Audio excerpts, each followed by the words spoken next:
The reason 18 and 19-year-olds are more attractive than 25-year-olds is because they've been through less dick. I'll say this right here on the internet. I don't give a shit.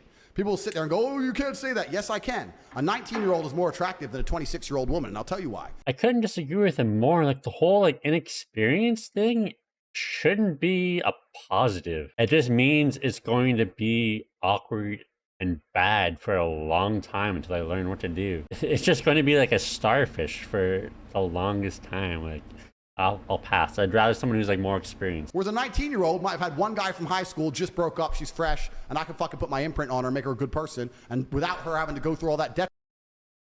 Putting your imprint on it is a weird choice of words. I would have used a different word, but sure. You like imprinting on 19-year-olds. Guys watched a little too much Twilight. Located. Oh, what? Oh my god! What? Bro, I just got a brilliant flashback. What if you were to travel faster than the speed of light? Okay? Boom! Boom! You want to see, let's see, somebody died, right? Like let's say, What? so somebody died, okay? And you want to see them again, okay? You want to see them again, okay? Okay? Dude, you go faster than the speed of light. Wang! Go past it, right?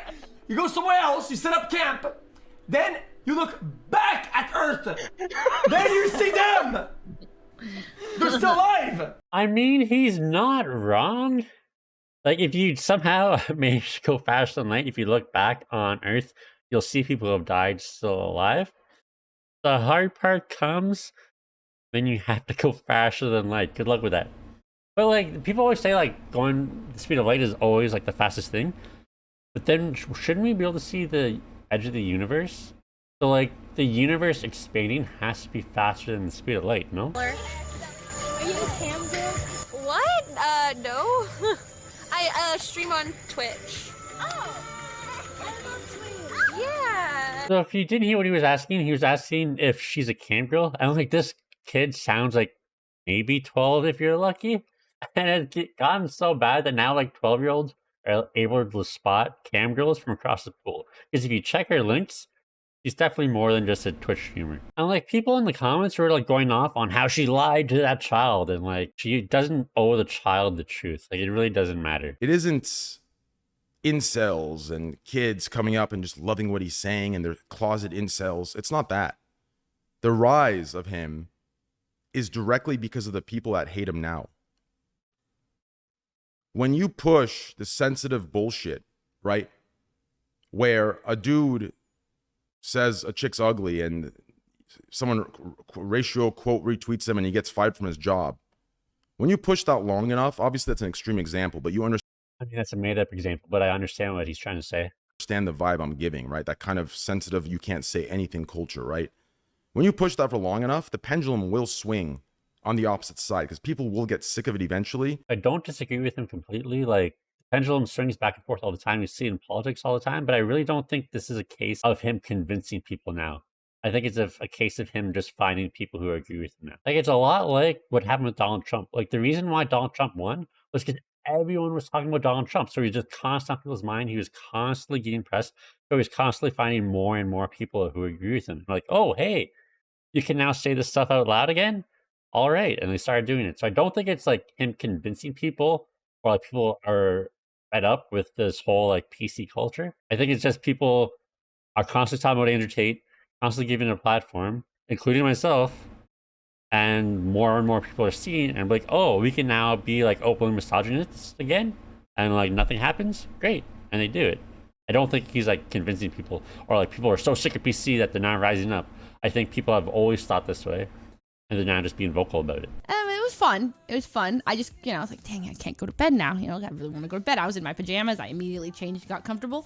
And then people started to notice like that I kind of was like, oh gosh, so many people in my room. So I mean, what gave that away? That you got dressed in pajamas? Like what? Was like, hey, do you want me to like kick people out? Are you comfortable? You like kick people out? So he goes, I was like, I mean, like, kinda. And he goes, all right, everyone, Fuslie and I are going to bed. Everyone's like, oh. Everyone's like leaving. I was like, please, he's kidding. He's kidding. Thank you very much. He's kidding. But everyone left. It worked, so that's all that counts, right?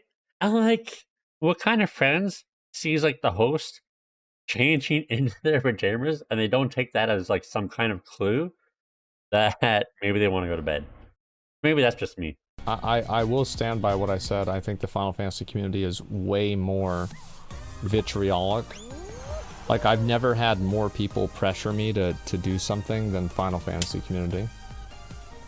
Like, it didn't really happen with Elden Ring. I agree that like game complainers are like super annoying, but I kind of have to say this one's kind of on Asmongold too, because like every day he'll like tweet about what he's going to do, and he always tweets like, "Oh, we're going to play some Final Fantasy, and then this, and then this," and the next day he's like, "Oh, we're going to do some Final Fantasy, this and this." But every day he never plays Final Fantasy.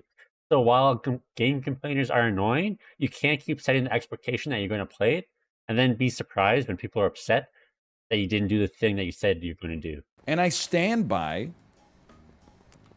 the plastic straw take.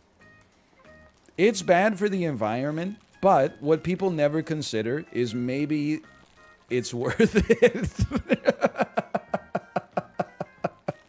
I just feel like I'm going crazy. Like, I've never been bothered by paper straws. Like, how slow are you drinking your drink that you're complaining that like the straw goes soggy? Like, I've never had that be an issue. Like, I don't understand it.